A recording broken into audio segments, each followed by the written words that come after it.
Welcome your hosts, Caddy Frank and Aaron Fitzgerald, as they lead discussions about substance use disorder and the journey to recovery. You're listening to Redefining Recovery, a recovery revolution.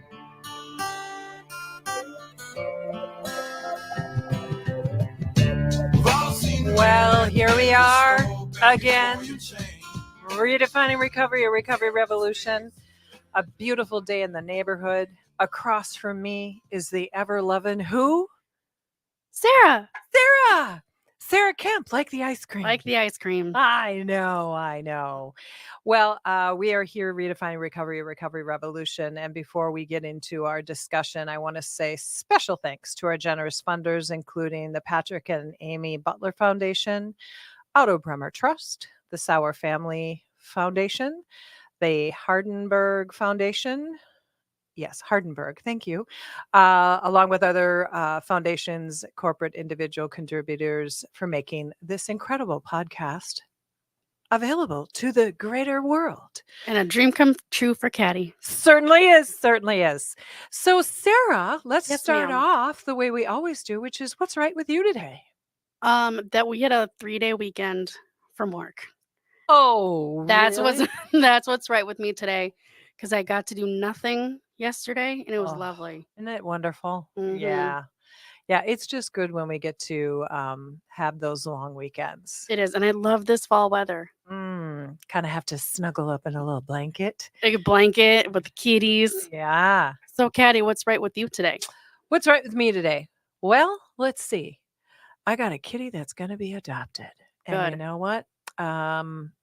TMI on so much information around that, but I am so excited that I get to find somebody who really wants to have a little black and white boy cat in their life and let him move on to his next family. And I know that sounds like a strange thing to be happy about, but I just realized I was the foster mom. Mhm. And a lot of the world that we live in, there's like these temporary places and spaces, right? Exactly. Yeah.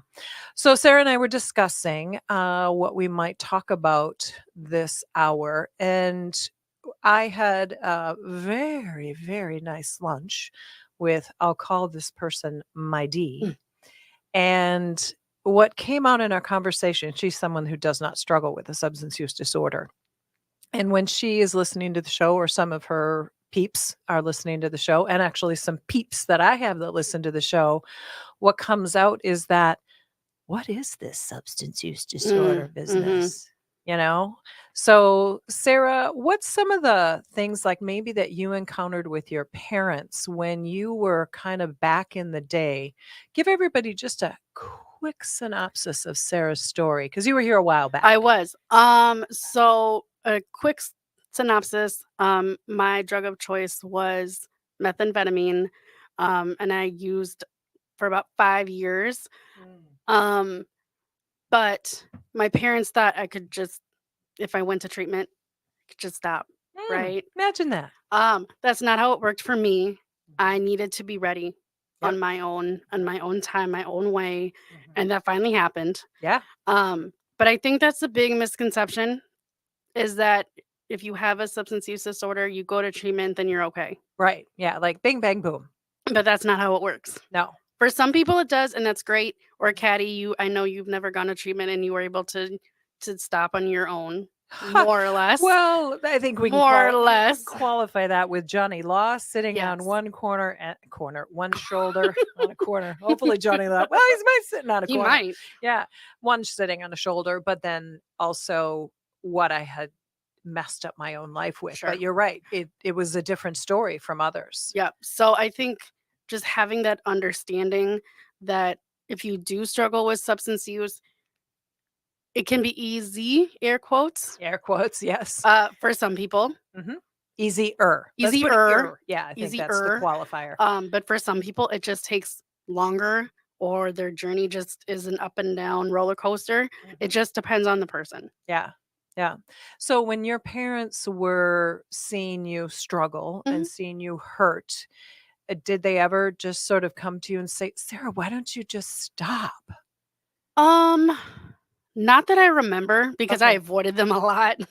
during Hey, my substance that's use. an awesome thing to remind our listeners as well. We are not going to go to some place where somebody's going to go, you should, and this is what you need to, and I'm mad at you, right? Yep. And I know it was a lot of shame. That's partly why I didn't go over Sure. see my parents a lot. And I just didn't want them to see me like that. Yeah. Because I didn't want them to worry, even though they were worrying. But in my head, if I wasn't around, then they weren't worrying. I know. It's strange how Does not make sense. it But sort of justify or validate our own explanations for stuff. So that's why I'm asking these questions, because there's going to be people out there that say, well, I'm not, I guess my kid is doing okay, or my partner is doing okay, Mhm. or my friend is doing okay because I'm not seeing the pain. Well, Yep. we're running fast and furious from your eyes. Yep. And Because not, we don't want you to see it, because we just don't. Mhm. Because at least for me, the shame and guilt and everything that goes along with using methamphetamine and the paranoia and all that crap, uh, you don't want people to see it. yeah. Yeah. And it's easier to hide than it is to admit. Mhm. And I know when I was using alcohol, because that was my primary, I dabbled in other things, but the current day substances Mhm. weren't even chemically made, I don't Right. think yet. Well, with the exception of some of the opiates. But when you are in the throes of substance use disorder, you're already in pain, right? Yep. Yep. And you don't want to put pain on other people. So the easiest thing to do is to just sort of disappear. And that's exactly what you did from your Mhm. family's Yep. life, right? 100%. And friends even too. I didn't Yeah. talk to friends, or if I did, I'd be angry Because for I because the Mhm. substance owns our brain, right? Yes. And so the likelihood that we're thinking clearly, even though we probably have better days and worse days, Yep. we're still not in, I'm going to use your air quotes, our right mind. No. And so this whole 101 that we're going to talk about in this time is, what are some of the, maybe the myths, and Mhm. what are some of the realities? When I had this conversation with my D, it was like, well, if somebody overdoses, isn't that the wake up call? And I'm like, Not necessarily. no, not necessarily, because if you're not ready, you're not ready. And so we're going to discuss that, and maybe a little bit of my journey, and maybe Sure. a little bit more of your journey about, it's so hard to understand if you don't have a substance use disorder. It is, because even like when I go home, because my boyfriend, he's a normal person. He's a normie. He normie, which I hate sometimes, but it's fine. But he doesn't fully understand my job, because he Okay. doesn't know that world. Right. Even though his dad was an alcoholic, but he doesn't understand The disease of alcoholism. Yeah. because it was his. You know what I mean? When it's your family and you're a kid, you don't understand it, and then as an adult, if you don't learn about it, Right. If you don't step into that place. Mhm. And so I think there's always a lot of questions. There's a lot of, like, why don't use, and I Mhm. don't understands, and if you only, and why can't I help use? And And just stop, just quit, just why just can't you? Mhm. Mhm. Yeah, the complete misunderstanding, which is not to cast any shame on anybody No. who's got a human that is struggling with substance use, because, oh, I mean, I'm sure your parents, all they wanted was the best for you, right? Yes, 100%. And I go back to saying that anybody could have asked me to stop. Mhm. You know what I mean? But until I wanted it, it wasn't gonna happen. Right. And it takes either a consequence, Mhm. or a health concern, or a situation that just completely goes out of control, maybe a justice involvement Mhm. situation, or the threat of a justice involved situation. And so it sounds like, why aren't all these things that may be coming around be enough? Well, that is why it's the disease of addiction. Mhm. 'Cause even, oh, oh, okay, I'm sorry, I didn't know if she was sorry. Um, but even, like, one of my navigators that I supervise, over at Minnesota Recovery Connection, she worked with a participant that wouldn't admit that she was an alcoholic. Yeah. And if you're not going to admit it, then you're not ready yet. hmm So when we come back from this break, we're going to continue talking about some 101s on substance use disorder. So thank you for listening to Redefining Recovery, a recovery revolution.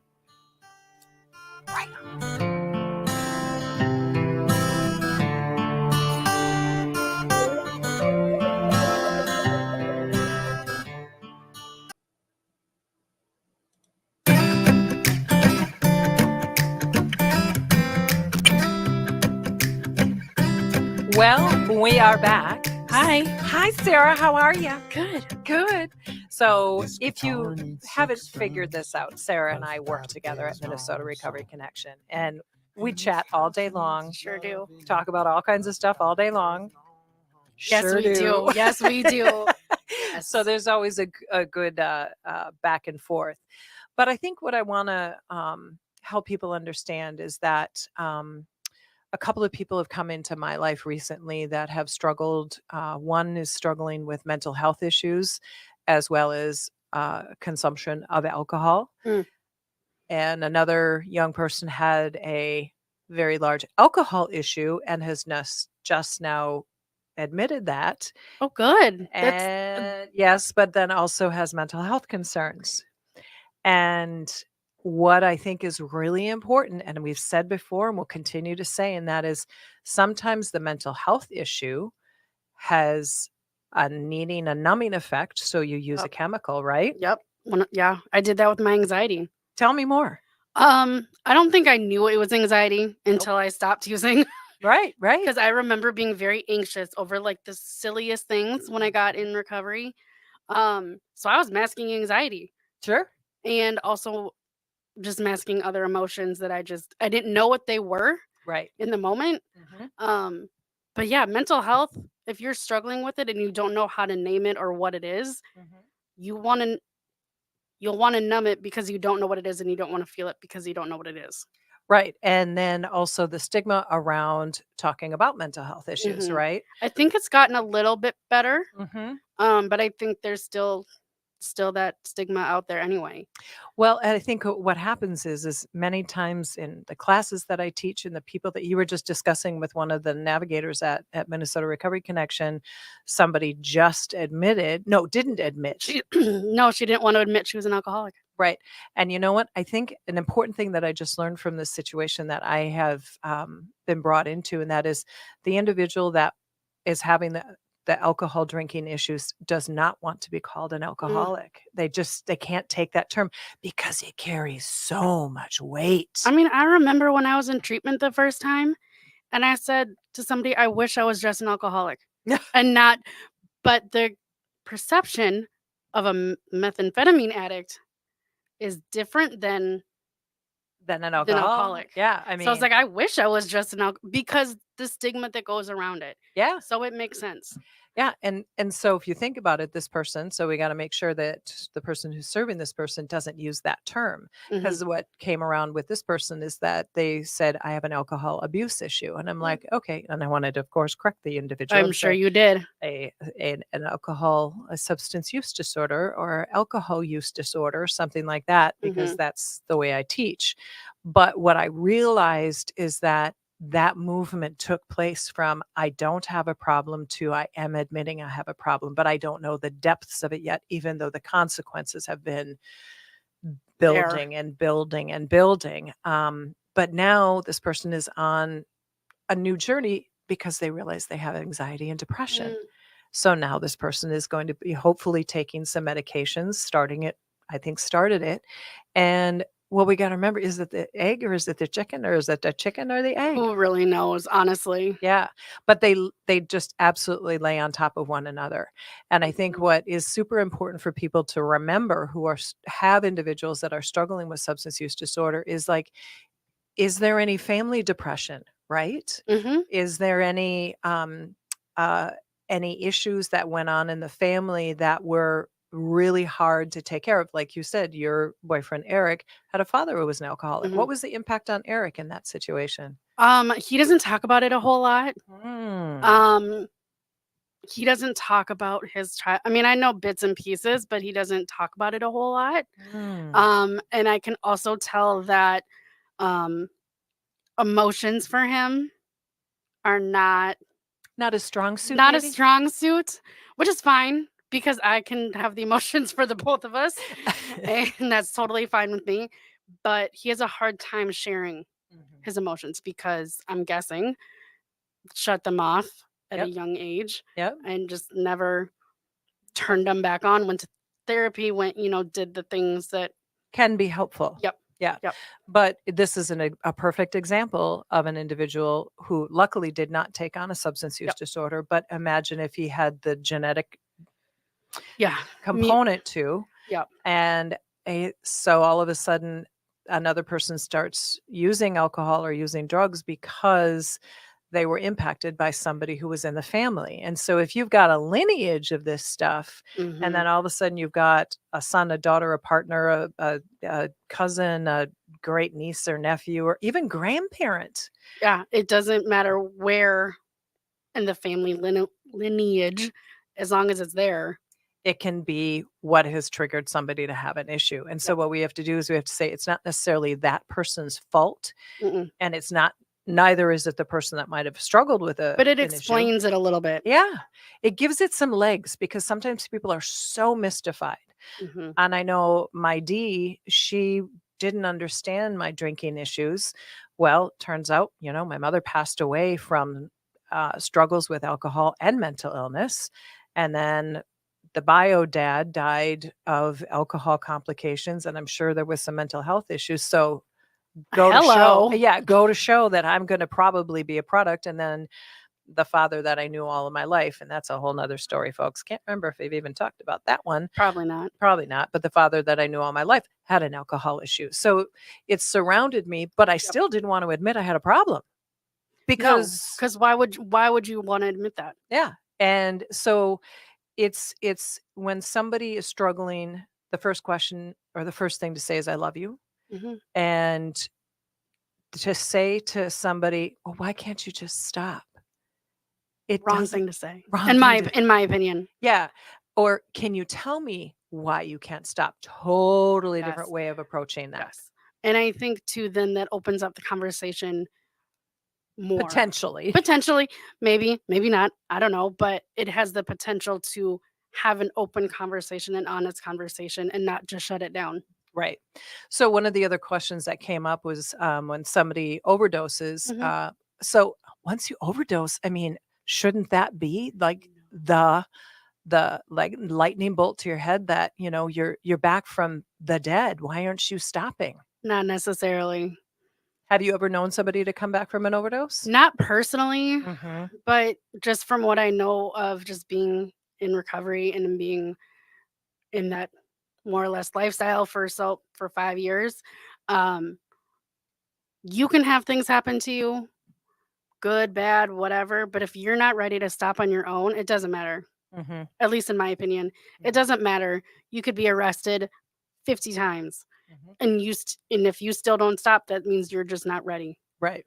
And so that's where, so in this case, there was a young lady who was in one of the recent classes, and I was telling this person who I was having lunch with that she overdosed 16 times. And I mean, the look across the face, Yeah. across the table from me was like, why would someone do that? And I said, like you just said, Sarah, if you're not ready or you don't have the tools at that Mhm. point to figure out what would be next, that lifestyle, it, you understand it. You're comfortable. It's that groove that you are comfortable in. You know what's going to happen. You know what to expect. But if you're getting into recovery, it's brand new. It's scary. If you're, especially if you're needing Narcan, you're coming off opiates, and that can be a scary withdrawal for people. So it's a whole new thing. Yeah. And who wants to try something brand new? When you're scared about just living your life. Yeah. And one of the things, so if somebody out there is listening, it's like, well, yeah, my person has had a couple of overdoses and I've had to give them Narcan, or they've been given Narcan and they Mhm. come back. So Narcan is a opiate reversal drug, which essentially puts somebody into an immediate detoxification, into a withdrawal mode, and they feel like a whole lot of poop because what you've done is you've just literally reversed their high. You might have literally brought them back to life, but they Yep. don't know that because sadly they've gone unconscious. And so they don't know that when they've come back, they came back from a pretty desperate situation.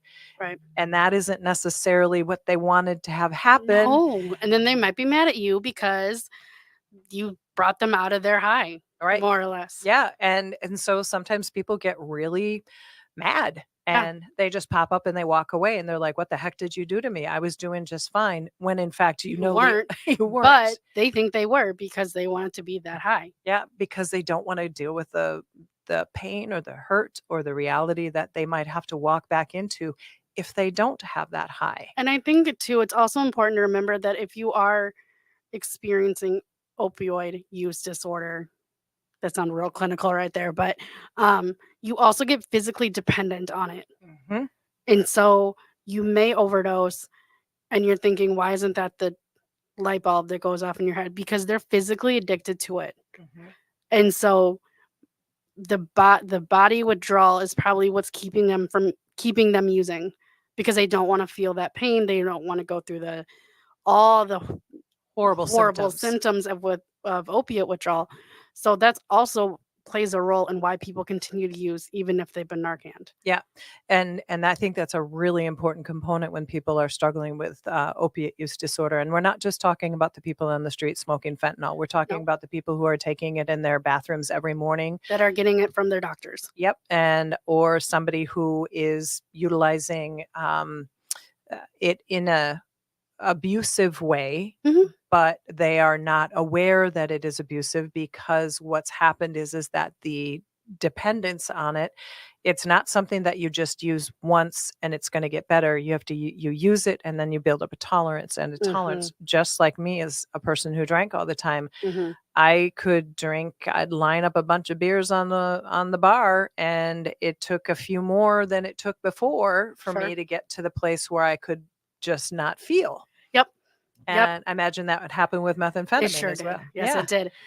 And it also became a mental thing too. So for those that don't fully understand why you just can't stop, for me, it became a mental addiction too. Mhm. And an addiction to the lifestyle. Yep. That plays a big role. Huge role. And if you're in an unhealthy relationship that's keeping you in the lifestyle and you don't know how to get out, that's another reason why people don't stop using. Mhm. So there's multiple reasons why people just can't stop. Yeah. And because it's not just about one circumstance. It's usually has many different. And I really appreciate you saying that when even if somebody's in a relationship that is unhealthy, Mhm. what can happen is that that's all you know. Happened to me. Yeah, I know it happened to you. And I my heart breaks when in our early days Mhm. when we were working together, you were still struggling in Mhm. pulling apart from that relationship.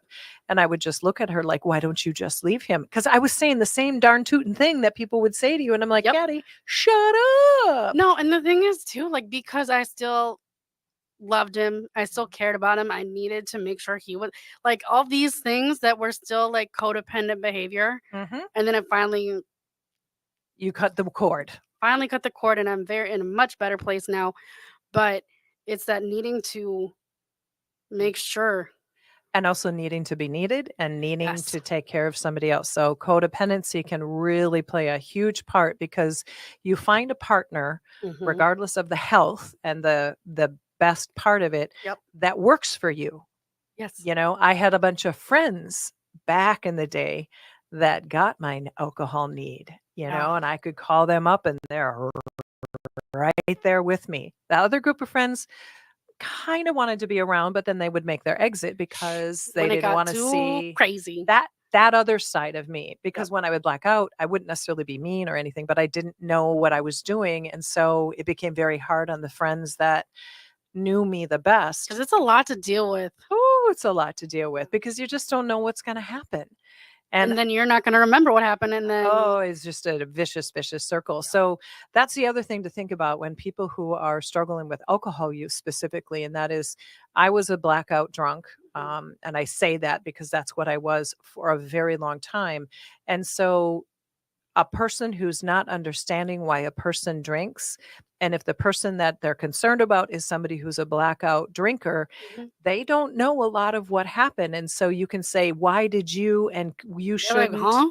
And sadly, I go, so you want to fill in the blanks a little bit? Because I don't quite remember. And then, oh, talk about shame. Yeah. Oh, then you layer it on. Then the last thing you want to do is confront that person. So what do? You avoid them. Yep.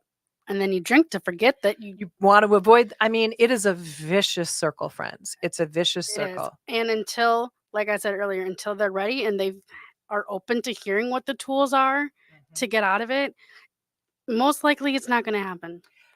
But it never, what you never want to do is stop saying, I care about you No. and I love you. And all I want to do is I want to see you get better. And that's actually what's happened with one of these situations where a first part of a conversation about a year ago was, why can't they stop? Why is this happening? Don't they see the destruction? And now with a little bit of coaching and a little bit of, it's not even suggestions, just this is what we do at Minnesota Recovery Connection. We wrap love around people and we say, Mhm. I'm worried about you. I love you. I will do everything I can. And then again, in time, like you said, Sarah, the message begins to like seep in, Mhm. or the consequences get to a point Right. where it's not necessarily the law, but the relationships that you're in begin to really take a hit. And to that point of always letting people know you care about them and things like that, I've heard so many times with our telephone recovery support program that we have, how many times, people don't answer for a couple months and then they finally answer and they thank, the volunteer, the staff, whoever's calling them, saying, thank you for calling me every week because I know you are still out there. Yeah. And it's about that consistent message of, I don't understand you, but I still love you. Hmm. I can't get this, but I still care. I want the best for you. I don't know what to do for you, but I want all of these things to be better. And if there's anything that will change somebody around in one story or another, is that consistent, I love you, I care about you. Hmm. Now, the other side of that personally was I had Johnny Loss sitting on my Yep. on my shoulder. And but then I all of a sudden realized when I started having to do the things that I had to do, which was go to AA meetings at the time and just sort of confront who I Yeah. was, Hmm. I was like, wow, you're a lot, Caddy. You're an awful lot. But do I want to continue to be a lot? Yeah. And really what it comes down to is there's an element of chaos, there's an element of drama, Mhm. there's an element of kind of not knowing what's coming next, but being excited by that, Mhm. that we get used to when we're Yes. in this. Would that be familiar Yes. to you? Yes, it is. Yeah. But it's so exhausting. Oh, It's so exhausting. And I remember when I finally got out of it, and when I moved back home with my parents, I was like, huh, this is life, huh? This is kind of boring. yeah. But I've grown to I appreciate so much like the quiet nights at home or just going out with like it's such a game changer when you just know what's gonna happen and nothing. Bad. No surprise, no, or at Yeah. least not a bad surprise, Yeah. but, like, there's nothing that is gonna be bad Yeah. I in think that sense of, like, of of a what a consequence of, lifestyle is. yeah. Yeah. Yep. Adam, one of our navigators at MRC, he said something, I'm not going to quote him absolutely correctly, but he was putting together what we call an elevator speech to Mm. graduate from class. And he said that his elevator speech he wrote several months ago, he really didn't want to change. I said, don't change it. And he says, because when I look at it and I read it, I realize that something to the effect that I'm now more okay with being who I am than I was before, even though that was a comfortable space. I'm like comfortable being me now. And I Mm. prefer to be me now than what I was before. And I was like, dude, that Yeah. like, I want to get that quote correctly because Mhm. that to me, and that's where I am now, and it's probably where you are now. And that Mhm. is, you have to get comfortable with this new human that sort of comes out of this place. And remember, folks, this is not a 30-day No. treatment. This is Mm-mm. not a 60-day treatment. I am probably still a work in progress at 23 years in recovery. Oh, I know I am. I know, and I know you are too, because Yeah. I've seen the changes in you. So what we want to make sure that we have a realistic perspective on is that when somebody stops using a substance and is sort of in that phase, they're going to continue to evolve. They're going to continue to change. You're going to see emotions that you probably never seen before. Mhm. Did you have that happen? Not that I've never seen before, but I could finally put a name to it. Ah. You know, and the crazy thing with me is that I went to school for counseling before I had my life just go upside down. So I kind of knew what I was getting myself into, not only when it came to using drugs, but also counseling. Right. So I kind of had an idea. So But they it weren't new. it didn't give you an answer, though, to No, your substance use no, disorder, did it? no. So you can be all as educated and you can be as all smartified. As you want, but that does not matter because it's gonna if you have that Genetic genetic component or or that environmental, mental whatever you believe in, that Mhm. a substance The use stems disease. fine. Yep, it's gonna happen. You could be a PhD for all I care, and it could still happen to you. Yeah. It doesn't discriminate. Nope. It You doesn't know. at all. One of the conversations I had is there's policemen, there's judges, there's lawyers, Hmm. and we've heard plenty of cases, police chiefs, DAs that struggle with substance use disorder. And it doesn't matter your education, but what matters is that if somebody is in pain or somebody is struggling, what we need to do is say, not judge them, say, how can we help you? And man, you're tired of me saying that, folks. You are so tired of hearing me say that. But I think about there's, one of the DAs in Hennepin County, he ended up having to go to treatment while he Oh, really? was, yeah, Oh, I while didn't he hear this was, story. yeah. And it's a little bit, I think he was a DA, I can't quite remember. But the fact is that it doesn't matter what level Mm-mm. you are. It really doesn't. You can be somebody who's really living in an encampment, or you can be somebody that is the top of their game. But if addiction has snapped you up and it has wrung you out, It's gonna get you it's going to get you, and it's going to take time to get you out of it. because if you think of how long it took you to develop your addiction, it's gonna take time, if not the same amount or longer, probably longer, to get out of it. Right. And Fully air quotes again, because I think, like Caddy said, we're always evolving and always changing, but it's going to take just as long, if not longer. yeah. And so, the 101 part of this is that what we want people to understand is that there is no quick fix. No, I wish there was, but no. And we all wish there was. Yeah. Good Lord, if you would have been able to give me a shot, or you were, and I don't mean a alcohol shot. Oh, I did not Sorry. even think that way. I did, as a person who used to do shots. But if you could give me a shot, or I could give you a shot, Mhm. if we could find that miraculous cure, I would have loved you for the rest of my life. and we would have all been so wealthy. We would have been fixing the world. And we wouldn't have an opioid epidemic. We wouldn't have alcoholism that is raging through groups of individuals. We probably wouldn't have a vaping problem with Mhm. young folks. We wouldn't have a smoking problem with. But there is no magic. No. What it is it's compassion and it's care. And so when somebody struggles, we have to remember that. To your point, Sarah, that was so beautiful. And that is, it took me 30 years to find my alcohol use disorder.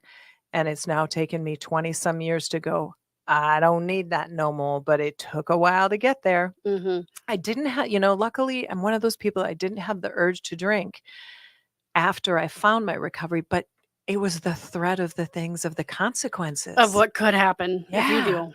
Mhm. And that sometimes can be like a blessing and a curse, but predominantly it's a blessing, because we somehow come out of this fog of what the chemical did to us, and we say, boy, I don't want to go back. But do I want to go back? No, I don't want to go back. Oh, if I go back, then it's a What repeat happens? performance of Mhm. what happens. And I have said time and time again, if I were to ever pick up drinking again, I would land in jail, I would kill somebody, or probably take myself to Right. another dimension, because I just don't have that off switch. And that is another thing I want to just say, and then we're going to take a break pretty soon. And that is, if somebody stops using alcohol or drugs, please be the people around them, not to say, oh, you can just have one, or you can, don't worry about Good that, point. because it is a problem. If Mhm. somebody had a problem one day and they get better, we don't want to bring it back. Just like when somebody has a shopping addiction, or somebody has a sex addiction, or somebody has a food. gambling addiction, somebody has a food addiction. Folks, this is a lifelong journey. This is not, it figures itself out And and it it's doesn't gone. just stay with substances. Like Hattie just said, it's everything. Phones. Yeah. Oh, my good God, heavens I'm to so Betsy. addicted to my phone. Oh, geez, those cat videos. What am I going to do with them? Yoy. So we're going to continue this conversation. You're hearing a common theme, and it's a theme that never goes away from me, which is we have to love the person that's struggling, care for the person, and listen to them. Let them have a voice in their recovery, because their recovery is as important to them as it is to you.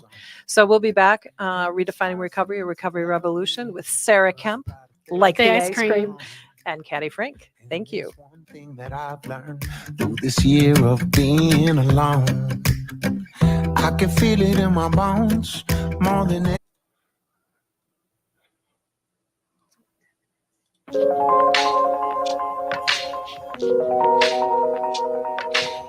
I am so grateful that Aaron Fitzgerald brought this music into our broadcast. Oh my goodness.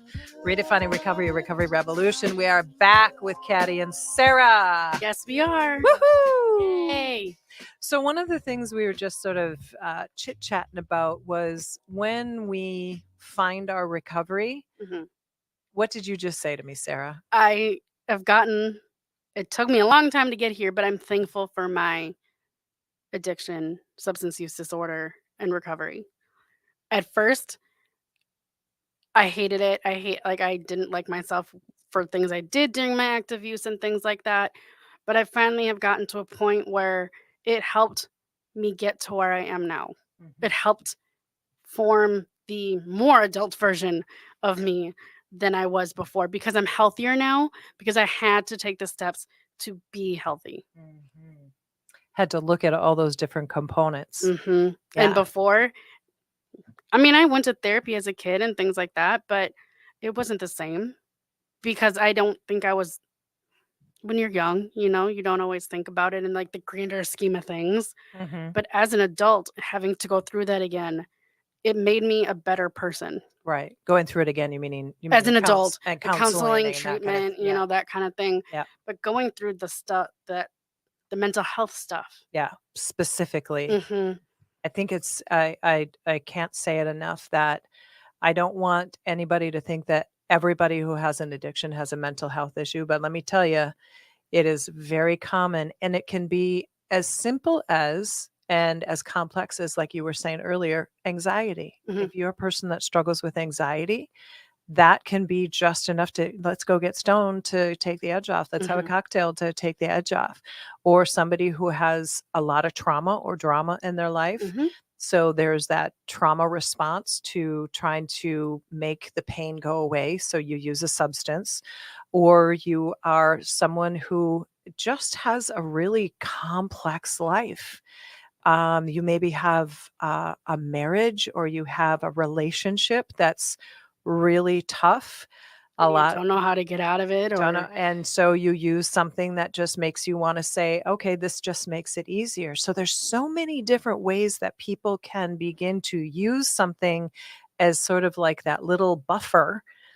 And or the feel good. And it can be gambling, it can be gaming, it can be vaping, it can be food, sex, shopping, whatever it is. When I found my $10 thing at Costco, couldn't have been a happier girl. I mean, and you just ran right out to Costco. I was so excited. So, I have my vices now, but I understand them, and I always have them under control. But at the same time, I'm not drinking, and I'm not getting behind the wheel of a car, and I'm not putting into jeopardy other people's lives. I might have, early in my recovery, I did like to overspend. I like to use my credit cards. Oh, sure. Paid for that one for a lot of years, had a lot of debt. And luckily that was able to get cleaned up. So when we leave one addiction, cross addiction. Yes, that's what it's called. Cross addiction. We can possibly pick up another one, but don't be quick to judge it. Try to say, I'm seeing something that might be certainly not as bad for you, but it could be something that you want to be aware of. I mean, I talked to my therapist because when I got in recovery, food was becoming a thing for not in an unhealthy way, but I thought it was unhealthy because I Mhm. would like snack all the time and Mhm. I'd always need something. And she's like, "No, you're just figuring out how to eat healthily again, normally again, because when you're on the drug that I was on, you don't eat." Yeah. You And don't you don't eat because you don't need to because your mind and your body are saying, "I'm fine.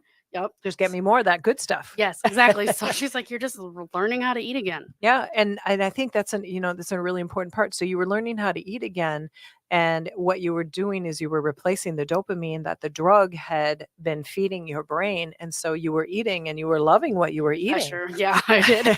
She loved chocolate for a long time, folks. Yes, I still do. Yeah, still do, but we moderate now a We little bit do. more. But what's happening is that people will hear people who pick up smoking once they stop using whatever the chemical is. Well, you know what? There's still a little need and I was gonna say an antecedent. That's not it. Dopamine? No, they need a little Serotonin. yeah, they need a little something to kind of keep them their fidgety hands and their Yep. fidgety mind busy. So you'll see people drink a lot of coffee. That's like a huge thing, or smoking, or maybe eating or eating Yep. sugar. Those are very common things, particularly for alcohol individuals that abused it. You'll see a lot of sweets going in because Mm, alcohol produces sugar in the body. So what we're craving again is we're craving that sugar that eventually our body turned the alcohol into. huh. Didn't know I that, did did not you? know that. And I think I got that right. Now, please don't judge me if I got that one wrong, but that's my I understanding. believe you. Okay, thanks. But remember, sometimes we have to have that cross addiction, and it might be something that is not nearly as harmful as the original thing, but don't be quick to judge it because that might be what helps sustain somebody for a while. And then, generally speaking, there's a recognition like, man, I've been smoking for a while now, Mhm. and I really don't know if I really want to do it anymore. Maybe I can give this up too. And we're all like, yay! Exactly. Prime example, I vape and Caddy has told me that I need to hasn't told me. She's highly suggested that I stop and I know I need to. Mhm. Like logically, I know I need to and I want to, but it's that habit. Yep. And habits take a while to It's that break. habit. So I'm trying. Mhm. But it's It's hard. but like trying to give up substances or food or not food. You don't want to give up food. But Completely, like but yeah, but the food it's that's just not as good for yeah, you. it's still that process. Yep, just like anybody, who regardless if they have a substance use disorder, if somebody wants to lose weight, you have to change your food. If you want Mhm. to exercise, you have to actually do it. Yes. If you want to stop smoking, you have to put things in place. Hey, guess what? Substance use disorder, drug addiction, alcohol abuse, they are all things that take time and take energy and are not gonna be an overnight. No. Somebody who's got a gaming issue, you've got to pull back. You got to find out what's going on in your head. And it all revolves around that dopamine and serotonin and that just happy drug in your brain. Because who doesn't love to feel that? Yeah, who doesn't love to it? So I almost said make love to it, but I just said that No. out loud. That's Oh, not what I meant to say, no. folks. So when we talk about substance use disorder 101, it comes down to having patience, having Mhm. love, having care, not quick to judge, not quick to question, but to Sarah's point earlier, listen. Mhm. And somebody might not be quick to open up, and you're going to see consequences to actions, and you're going to say, isn't that enough? And the answer is no, because I'm not, as Sarah said several times, I'm not ready yet. But then you say, when you're ready, I'm right here. Is there anything I can do right now to help you along on that journey? Because if somebody is locked in their addiction, the last thing they want you to do is come down on them. Yeah. Because it's gonna make them Push back, and go even deeper. potentially. Potentially, I shouldn't say potentially go deeper, go far. You know what I mean? Mm. Because they feel like they're being judged. Yeah. And it's so hard for people who are out there and have seen, like your boyfriend, I'm thinking he's seen the damage that a Mhm. parent can do. I've seen the damage a parent can do. I've seen the death of a parent. And you think, I'll never do that. Yeah. And some might not, and some might, because you think, why would you want to do that? Well, you know what? there's learned behavior that happens in families or in systems that you're part of. So if you think that somebody would never do something because they saw the damage from it, it might not work out that way either. And it's not that they're a bad person. It's just something that became somewhat, air quotes, normal. And it can take a long time for things for processing, and then it can happen whenever It it happens. yeah. We have to unwind a lot of things that we've seen, done, and Mhm. experienced. And that unwind is something that is very hard for a lot of people to see who aren't struggling with it. So for those of you listening, we hope maybe this conversation just maybe didn't answer questions. This just gave it a little bit more breath to it.